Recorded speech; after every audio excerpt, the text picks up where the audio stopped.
Suspense.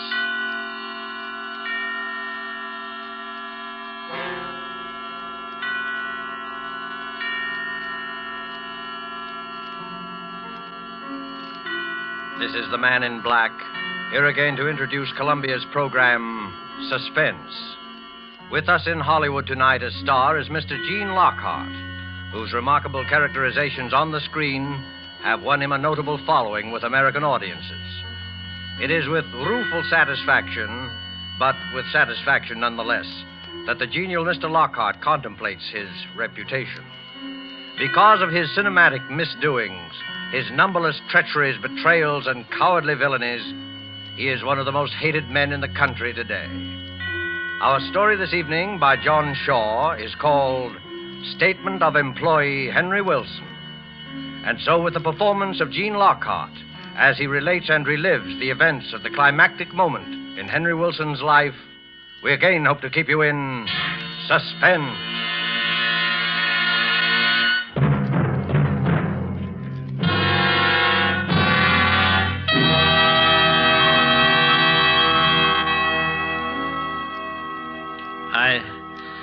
I was aware that I was trembling. I tried walking slowly back and forth in front of the desk, but even in motion, my knees felt weak and my whole body shook.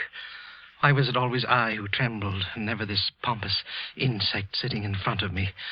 His voice was cool and mocking. His voice was clear and hard. Well, I sympathize with you, of course, Wilson. But the error must be brought to Mr. Larkin's attention. There is quite a big mistake there. Quite a costly mistake. Mr. Larkin must know. He wouldn't cover it up. I knew that. 2 years ago, this man had come with the firm. For 8 years before that, I had worked there, enjoying the work, liking the people. And then he had come there. Have you ever stood quietly by and watched someone rob your house and steal your pocketbook? I was helpless. He was ambitious. He was clever. He was fluent. And as of tonight, I was his subordinate. 2 years against 10 years. Around the office, I had a reputation of being casual and carefree. But I hated this man. Every inch of me hated this man. And it was not a new hatred. Of course, there is no question of your honesty. His voice was patronizing. The patient teacher and the unruly pupil. I hated him. He smiled up at me and waved his hand in dismissal. He almost brushed a small iron vase off the top of the desk with the gesture. I had seen that vase so often, but I had never seen it out of the eyes that I was looking at it with now. Good night, Wilson. Good night, I said. Good night, clever boy. I walked out into the corridor and rang for the elevator. Terrible night, ain't it, Mr. Wilson? I heard the boy Yes, sir, talking, these elevators like are he was vast, yelling too. at me from some distant mountain. He was talking and I was answering, but what either one of us was saying I didn't know. I was thinking of something else. I looked at my watch as I stepped out of the car. It was 11:30 already. I mentioned it. You've had a long day today, Mr. Wilson. Those were the first words of the boy that I heard clearly, very clearly. Yes, I told him. Oh, plenty of overtime this week. I stood and looked at him for a moment. Mr. Dodds is still in the office. You might drop in and see if he wants anything. I think he'd be very grateful. I will, sir. I certainly will. It'll help to pass the time, sir. I don't like to complain, but these nights pass awful slow sometimes. Yes. Go up and see if he wants anything. Go up and see. I walked out of the lobby and came back into the building again when the boy had gotten into the elevator. 4 flights up. I took the stairs slowly. I was in no rush. I must let the boy get out of the room first. He said the nights passed slowly. This one wouldn't, and yet there would be an eternity compressed in it. When I got to the 4th floor, I stood at the top of the stairs and watched the door to Dodd's office. The elevator was parked at the floor, so I knew the boy was in the room. A short while later, he came out, and I crouched back in the shadows until he'd gone down in the car. And then I walked into the room, not in a crouch or moving my feet so that no sound would wake the stillness, but casually, honestly. There was a small waiting room to Mr. Dodd's office. In 2 years, he had a waiting room. In 10, I had none. I felt like laughing at the symbolism of that fact. Who's there? I called out my name and entered his office. Yes, what is it, Wilson? He was still sitting down, and the iron vase was still alongside of him, very close to him. I started to talk. I don't know what about, business, things in general. I've quite forgotten. I reached across and picked up the iron vase casually, very casually. But his eyes went wild suddenly, and he jumped. And I hit him square on the top of the head with the vase. It wasn't a very good shot. I had no leverage. But he started to slump back in the chair. I hit him again, hard, and again and again. And a red streak ran across his forehead, and he lay still. I put my hand against his heart. For a moment, there was a soft beating, and then I could feel nothing.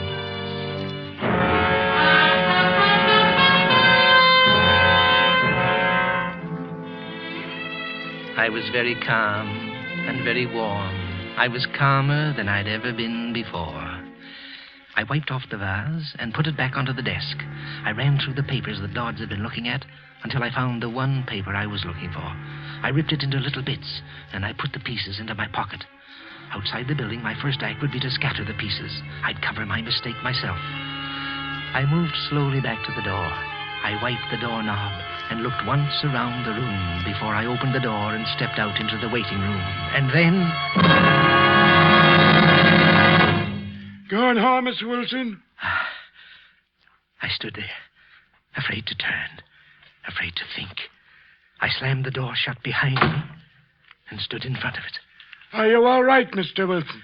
I tried to talk, but the words got caught somewhere in my throat. It was the sweeper, Tom Higby, the night sweeper. I almost fainted.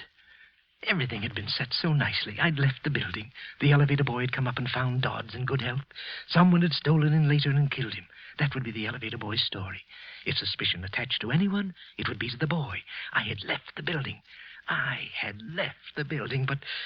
But now, this. Are you all right, Mr. Wilson? I'm fine, Tom. A bit of a cold, that's all. A weakens one. How are the wife and kids? Fine. The shock was wearing off. Mr. Dodds is in his room now, Tom, working very late tonight. You'd better, let his office go for this once. Well, if you say so, Mr. Wilson. I could give it a quick brush, though, sir. I wouldn't disturb him none.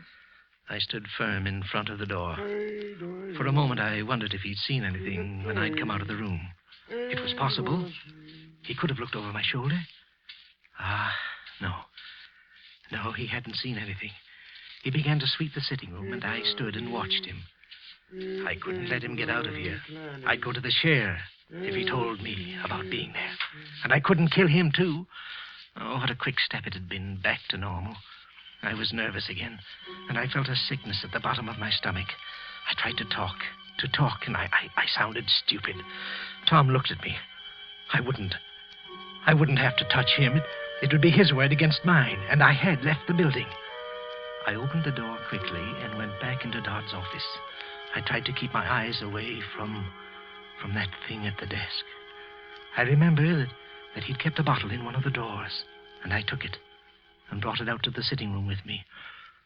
Oh, Tom, Mr. Dodds has a birthday tomorrow, and he wonders if you'll drink his health with me. Well, I don't think you better take any tonight. Mr. Dodds has a birthday. Sometime tomorrow he'll be a day old in the next world. Tom was famous for his liquor habits, but he hesitated. Well, now... I poured the drinks. I don't think you better have... Up with it, Tom, and down with it. And here's to Mr. Dodds. Well, all right. Here's kindness. He drank one. He drank another. He drank a third. And still I poured them into him. He got talkative and grew very gay. But he didn't pass out. I looked at my watch. It was almost 12:30. 1 whole hour I'd wasted with him. I could stand no more. He was drunk. Any test would show that. His story tomorrow would be listed as a drunkard's babble. I had left the building an hour ago. I couldn't afford to waste any more time. I walked behind him, and he was laughing. And I hit him as hard as I could on the back of the neck. He pitched forward off the chair onto the floor. I dragged him into Dodd's office.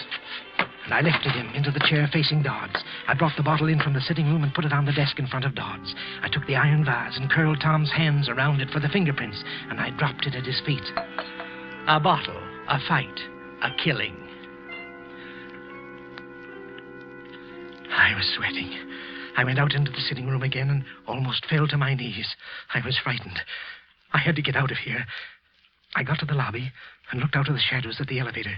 The boy was sitting on a chair outside the car, and he seemed asleep.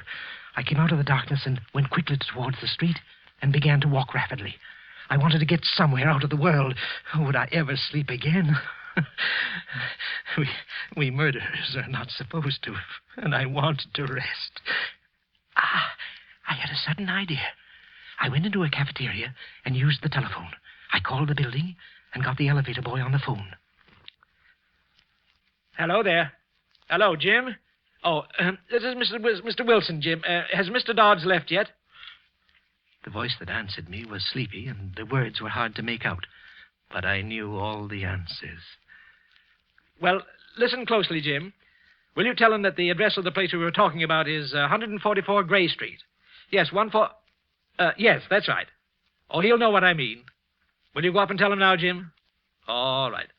Thanks a lot, Jim. I was sure the sweeper would be discovered in the room with Dodds. The address was a Turkish bath. It was logical. A man working all night might want to go to a Turkish bath afterwards. Jim would walk in now, and heaven only knew what came next. The sweeper would be caught like a rat in a trap, drunk, and with a murdered man sitting across from him. I walked home through streets that crushed me in their shadows, between walls that whispered at me as I passed.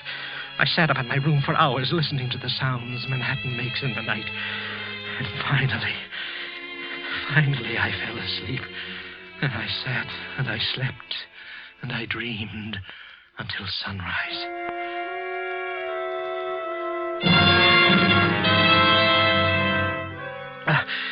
I woke with a start.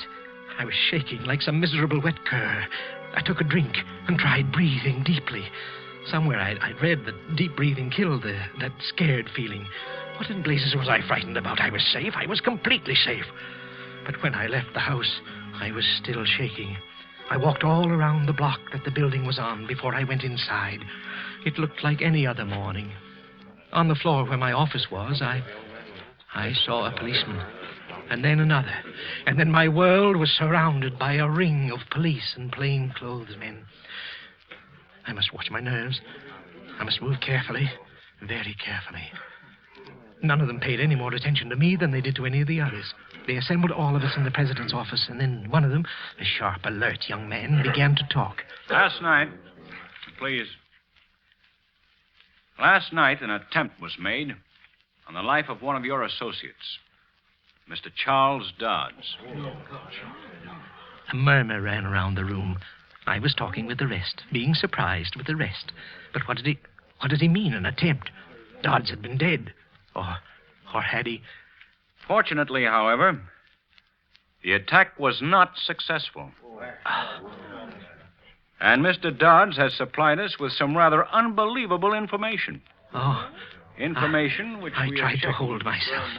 I felt faint suddenly, and then something happened inside me, and I did not break. It was a trick. It was a trick, I was sure of it.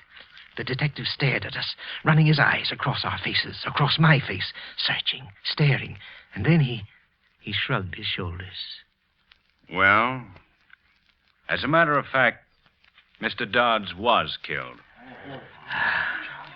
And another man you might know also died last night. Mr. Thomas Higbee, the night sweeper. Higbee? Dead, too? Again, that rustle of voices, that droning conversation that I was part of. Some of them had known Higbee, liked him. I hadn't meant to kill him. Could there be some mistake? I wanted to ask one of these men, was there some mistake? I hadn't meant to kill him. Mr. Dodds was clubbed to death. The night sweeper died of a heart attack. Nothing more is known as yet about what happened here last night. You must all consider yourselves at the disposal of the police, till you're told otherwise. Now, if you... Blast them. Why didn't they say something? They were lying to these people. Nothing more was known. That's nonsense. Why, it was all there for them to see. It told its own story. Higbee had killed Dodds. Poor, harmless little Higbee had killed that big, famous executive. And now... Mr. Wilson, Will you come this way, please? Just a little routine questioning, that's all. Everybody here will have to undergo it. I must watch myself. I must go very slowly. Sit here, won't you, Mr. Wilson? Now, do you remember what time you left the office last night?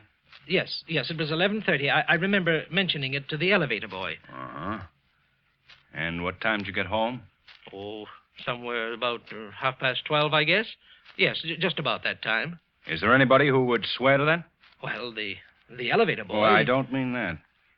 Is there anyone who saw you go into your house at 12:30? I hardly think so. At that time, the streets aren't too well populated, you know, officer, and I live in a house where people mind their own business. I really don't know anybody in the house, and I doubt if anybody saw me go into it. But you can check with the elevator boy, though, as to my going home at 11:30, because... Yes, we have already. You weren't on the best of terms with Dodds, were you, Wilson? Oh, I was fond of him. But I don't know what right you have to say a thing like that. Well, he kind of did you out of a job around here, didn't he? Oh, he was a smart man.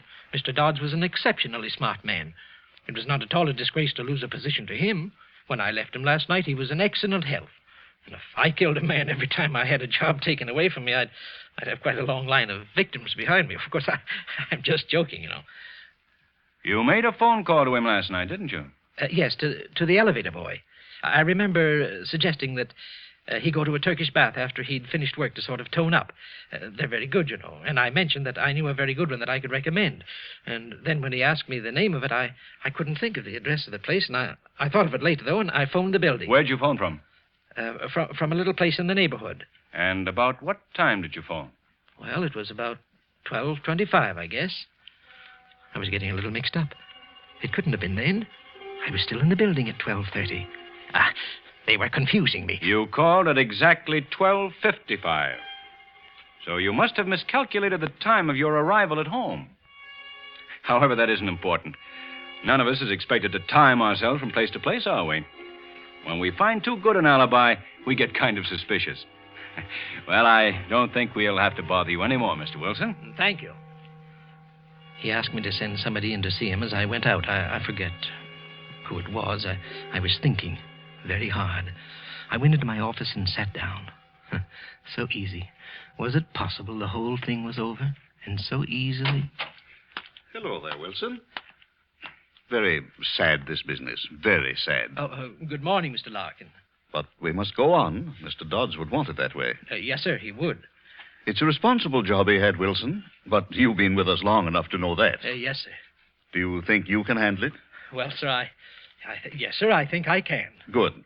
Get your stuff together and take over Dodd's old office. You deserve this, Wilson. And I'm sure you'll reward our confidence in you. Well, thank you very much, sir. Of course, I hardly expected... On second thought, I think you'd better go into his office right away and sort of straighten out some of the things on his desk. I'll have one of the boys bring your things in later. Very well, sir. Good luck. Thank you, sir. The fat, pompous pig. Why hadn't he said those things before last night? They were all in a spot now. They needed poor, stupid Wilson. They needed me to get them out of a hole. The further the thing went, the funnier it got. Books were wrong about virtue and good counting for anything. To get ahead, you either married the boss's daughter or killed the boss.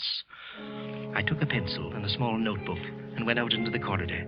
I stood for a moment outside Dodd's office, just like last night, and then I pushed the door open, slowly. The sitting room, and then the door to the office. I opened it and walked inside. I heard the door close softly behind me, and I stood there, smelling the death in the air. And then, I saw it. I saw it. I tried to yell, but I couldn't get the words out. There in front of me, sitting in the chair where I'd propped him last night, was Tom Higbee, his eyes open, his expression blank and staring, and at his feet was the bottle and the vase, the same bottle, the same vase. Dodds was all that was missing. I turned and I bolted into the hall. Higbee. Well, what's the matter, Wilson? You look like you'd seen a ghost. In the office. In the office. Higbee. Higbee? Why, Higbee's dead, man. What's the matter? Mr. Larkin. Where's Mr. Larkin? Here I am, Wilson. What's the matter? In the office. In the office. What? Why, nothing's the matter in here. I walked in after him. There was nothing there. Nothing. No Higby, no bottle, no vase. But I saw them. I saw them. Oh, was I going crazy? Was I beginning to go mad? I felt Larkin's pat on my shoulder. He murmured something about everybody being a little touchy, a little jumpy. And then he left. And I was alone in the room. Be careful. Be careful. Be careful. I stared at the desk and at the chair. No one was there. No one could have been there. I must watch myself. What? Oh, I beg your pardon. Oh, not at all. I seem to be in the wrong room. I'm Mrs. Charles Dodds. Oh. I'm looking for that young detective. He doesn't seem to be out here. Well, I believe he's in the end room questioning the employees. Well, then I don't suppose he'll be able to see me for a little while. Do you mind if I wait here for him? Well, Thank you so much. Excuse me for a second. Charlie, will you tell the detective that Mrs. Dodds is waiting for him in my new office? You've already seated yourself. I was going to suggest that perhaps this seat might... She was sitting in his chair. There was blood in that chair. This is quite all right, thank you. Charles would have liked to see the way everybody's taking his death. Everyone is so kind to me. Mr. Dodds was a fine man. A fine man. You're Mr. Wilson, aren't you? He used to talk about you. Thought you were a very bright person. He seemed very fond of you. I don't know how I'll be able to go on without him. Mrs. Dodds, you mustn't. You mustn't. I'm sorry. He wouldn't like to see me carrying on like this, would he? We were going to buy a home in Westchester this summer. Did he ever tell you that? Yes. Just outside Yonkers. We have 2 lovely little ones, Toby and little Mary. He loved the New York State countryside. We talked so much about it. On she rambled. He liked this. He didn't like that. The children, Toby and little Mary. Toby and little Mary, she was driving me crazy. Stop it, I wanted to yell. Get out of here and leave me in peace. Get out of here, you witch. Get out. Get out. Mrs. Dodds, Detective Lewis would like to see you now. Thank you for everything, Mr. Wilson. And goodbye. Goodbye. Goodbye, and get out. And leave me alone. I hadn't meant to do anything like that. I hadn't wanted to do any of the things I was doing. All I'd wanted to do was to kill Dodds. All these other things, they weren't mine. I hadn't killed Higby. He can't haunt me. His wife can't cry at me. Heart attack. That's it. Higby died of a heart attack. I beg your pardon, sir. Have you seen Mrs. Higby? The detective is looking for her. How would I see her? Am I everybody's guardian? How can anybody get lost in this office? Sorry, sir. Mrs. Higby? Mrs. Higby? Stop it, you Mrs. fool. Higby! You howling idiot. Can't you be looked for quietly? You will drag Higby from his grave with your yelling. 2 widows. What? You manufacture widows, don't you, Mr. Wilson? Widows and orphans. Tell me, Mr. Wilson, is it your life's work or is it just a hobby with you? Tell me, Mr. Wilson. Who is that? Who is that talking? Do they think they can make a fool of me? The office communication. It's off. Oh, stop it, Mr. Wilson. You'll go balmy. Oh. You've committed the perfect crime. Don't go crazy and spoil it. No. Perfection is instinctive with you, isn't it? Yes. Not a plan did you make. Spontaneous perfection. Yes. There aren't many could do that. Go on.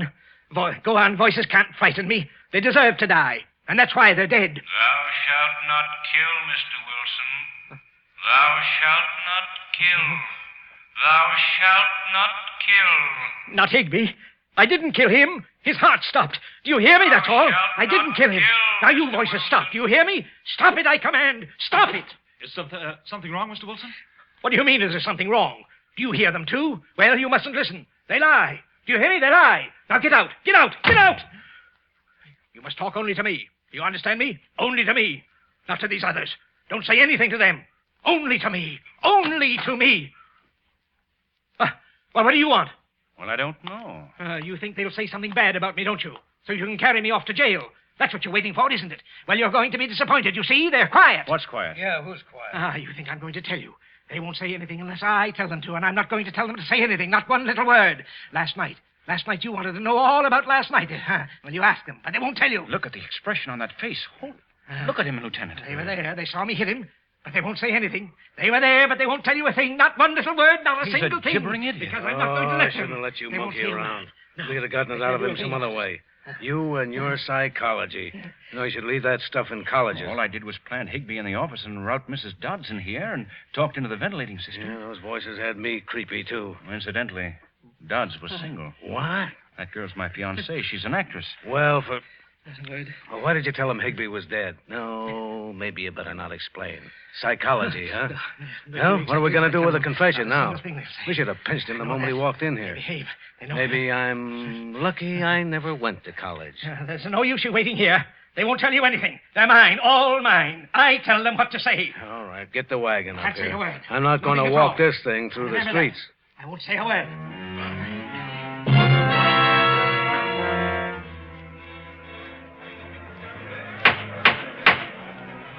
Henry Wilson, it's the judgment of this court that you be sent to the Hillview Mental Home and be kept there in close confinement until such...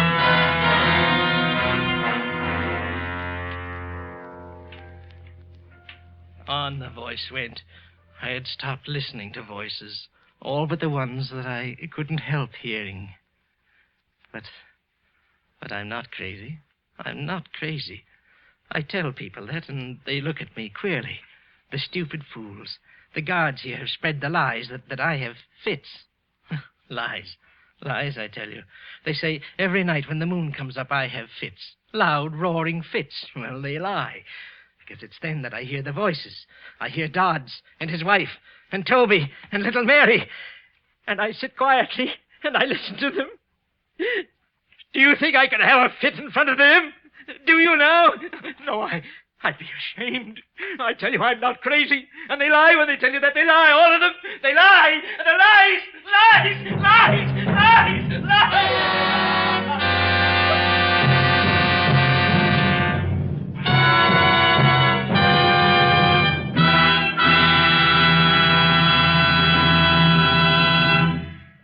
And so closes Statement of Employee Henry Wilson, starring Gene Lockhart.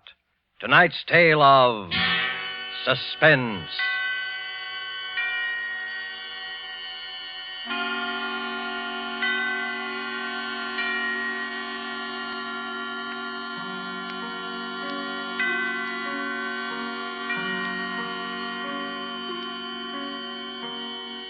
This is the man in black who conveys to you Columbia's invitation to spend this half hour in suspense with us again next week, same time, when our two distinguished stars will be Margot and Philip Dorn.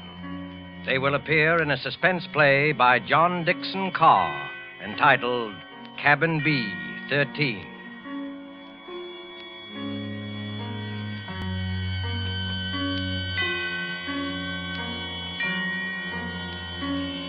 The producer and director of Suspense is William Spear, who with Lud Gluskin and Lucian Morawick, conductor and composer, and John Shaw, the author, collaborated on tonight's Suspense.